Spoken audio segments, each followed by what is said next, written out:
एक रात में 4 दिन का खाना। मीनाक्षी बहू, ये मोबाइल में तस्वीर देख रही हो?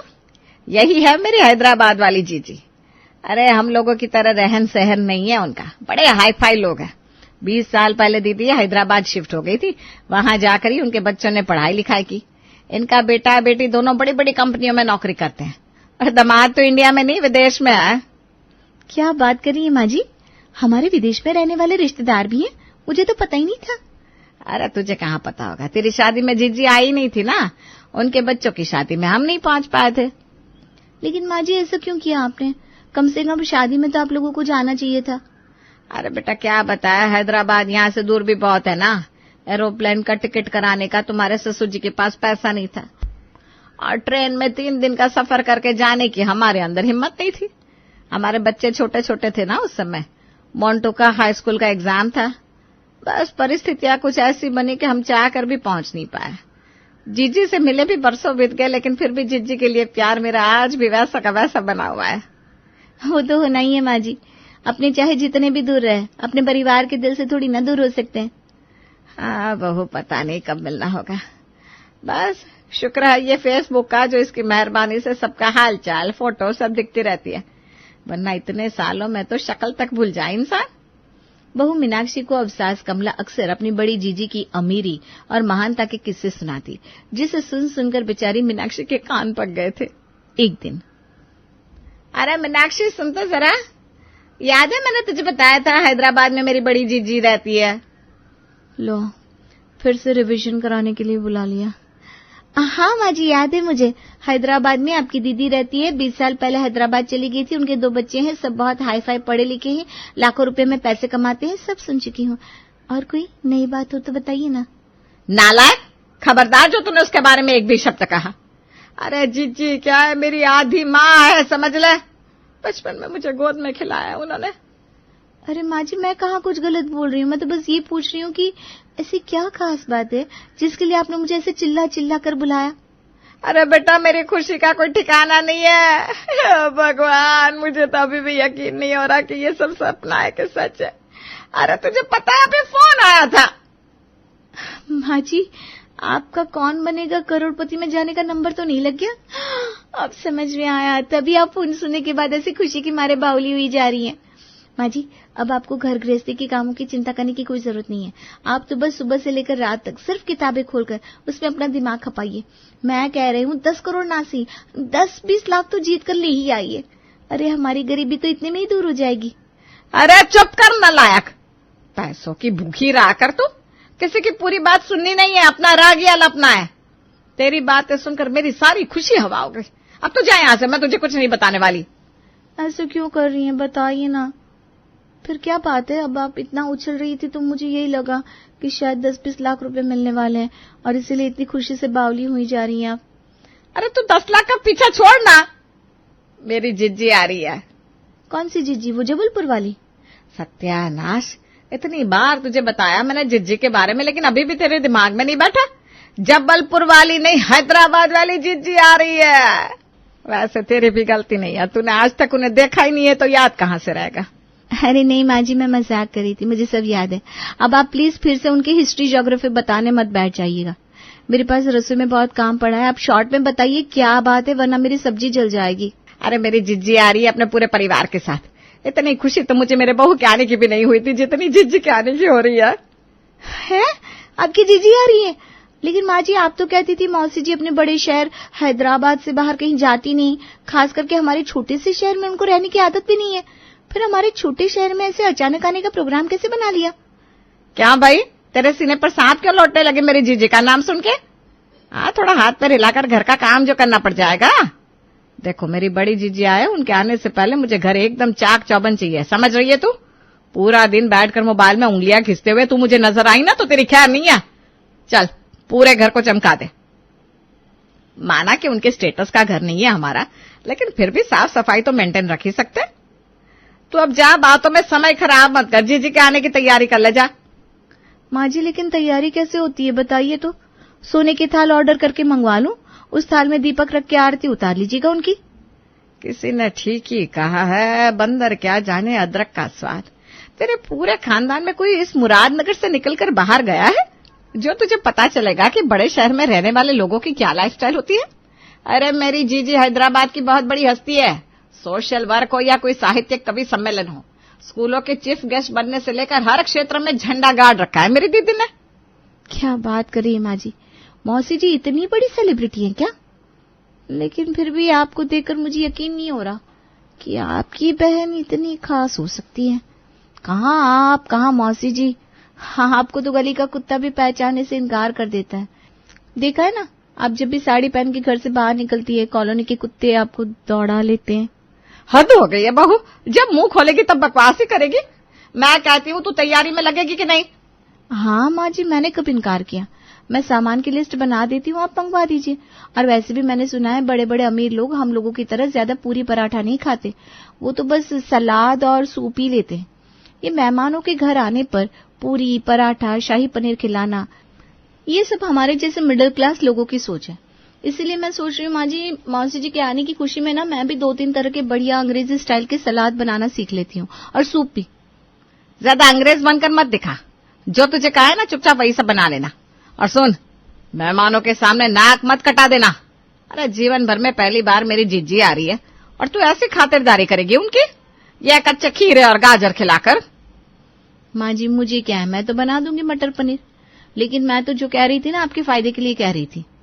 सास को गुस्से में अपनी तरफ घूरते देख बहू मीनाक्षी चुपचाप रसोई की तरफ निकल जाती है। अच्छी मुसीबत आ गई, सासू माँ की बहन को वीआईपी ट्रीटमेंट दो। मुझे समझ में नहीं आ रहा, वो हमारे घर माँ जी से मिलने आ रही है या फिर हमारे घर की साफ सफाई का इंस्पेक्शन करने। बड़े लोग हैं तो कौन सा 10 दिन रुकेंगे हमारे इस 3 कमरे के घर में? जरूर होटल में कमरा बुक कराया होगा। खैर, सासू माँ के आदेश को टालना तो संभव नहीं था, इसलिए बहू जोर शोर से मौसी जी के आने की तैयारी में लग जाती है। मौसी के आने वाले दिन। अरे मीनाक्षी, ये माधव कहाँ रह गया? इसे बोला था ना एयरपोर्ट से मौसी को लेकर आने के लिए। माँ जी मैंने सवेरे ही बता दिया था, अब आप ही बताइए, मैं घर के काम देखूं या आपके बेटे को हर आधे घंटे में याद दिलाऊं मौसी जी को लेने एयरपोर्ट जाना है? अरे हाँ भाई, याद है, बस निकल रहा हूं मैं। माधव को मौसी जी को लेने के लिए गए हुए 1 घंटा हो गया था, लेकिन अभी तक ना मौसी जी घर आई थी ना माधव। तभी घर के बाहर टैक्सी रुकने की आवाज आती है। मीनाक्षी दौड़कर दरवाजे की ओर देखती है। माँ जी, दरवाजे पर टैक्सी आकर रुकी है, लेकिन माधव तो अपनी गाड़ी लेकर गए थे ना। अगर मौसी जी टैक्सी में आई है तो वो कहाँ रह गए? अरे निकम्मा है एक नंबर का, मुझे तो लगता है कि एयरपोर्ट पहुंच ही नहीं पाया होगा। बेचारी जीजी खुद ही टैक्सी लेकर आ गई। फिलहाल तो स्वागत कर जीजी का, मैं फोन लगाती हूँ माधव को। अरे भाई कमला, कैसे अनपढ़ टैक्सी वाले हैं तुम्हारे यहाँ? इसे ऑनलाइन बैंकिंग ट्रांसफर आता नहीं, कब से बहस किए जा रहा है। चल तो 560 रुपए दे दे, इसके मुंह पर मार कर दफा करो इसे। हाँ जीजी रुको, अभी देती हूँ, आप अंदर चलो, इससे मैं निपटती हूँ। ये ले तेरे किराए के पैसे। और क्यों बहस करके जीजी को परेशान कर रहा था? आजकल तो सब्जी वाले भी मोबाइल से पैसा ले लेते हैं, तुझे कौन सी आफत पड़ी है? मोबाइल से पैसा तो मैं भी ले लेता हूँ, लेकिन पैसा होना भी तो चाहिए अकाउंट में। 1 चवन्नी मेरे अकाउंट में ट्रांसफर हुई नहीं, फिर कैसे मान लूं? पता नहीं ट्रेन का टिकट भी कराया था या ऐसे ही जनरल डब्बे में भरकर आ गई है। क्या बोला, ट्रेन? अरे हवाई जहाज में आई है मेरी जीजी, आया बड़ा। इधर मौसी जी घर में आ गई थी, उधर माधव की माँ उसे फोन लगाती है। अरे माधव, कहाँ है तू? माँ, मैं तो एयरपोर्ट के बाहर ही खड़ा हूँ, लेकिन यहाँ मौसी जी मुझे कहीं नजर नहीं आ रही। एक बार फोन करके जरा फ्लाइट का टाइम कंफर्म कर लो, कहीं कोई गलतफहमी तो नहीं हुई। तो अभी तक वहीं खड़ा हुआ है? अरे मौसी तो कब की घर आ गई। मौसी कब एयरपोर्ट से निकली और कब घर पहुंच गई, मुझे पता ही नहीं लगा। चलो फिलहाल तो घर चलता हूँ। घर आकर माधव देखता है कि मौसी, मौसा और उनके बेटे बेटी की खूब जोरों शोरों से खातिरदारी चल रही है। हाँ, अब घर भी आ गई और मैं एयरपोर्ट पर ही खड़ा रह गया। लेकिन मैं तो आपकी फ्लाइट के टाइम से पहले ही वहां पहुंच गया था। आप लोगों ने मुझे वहां देखा नहीं क्या? मैंने बोर्ड भी ले रखा था आपके नाम का। नहीं बेटा, काफी देर इंतजार करने के बाद हमने सोचा टैक्सी ले लेते हैं। हो सकता है तू भूल गया हो एयरपोर्ट आना। अरे छोड़िए ना माधव, मौसी जी आराम से पहुंच गई थी, इससे ज्यादा और क्या चाहिए। आइए आप भी चाय नाश्ता कर लीजिए। बेटा देख, नाश्ता तो तूने बहुत बढ़िया बना लिया, अब ऐसा करना, खाने में ना ज्यादा वैरायटी मत बनाना, हल्का खाना खाने से पेट को आराम मिलता है। मैं भी माँ जी को यही समझा रही थी।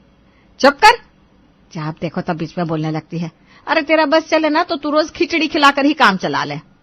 अरे नहीं कमला, बात तो बहू ठीक कह रही है।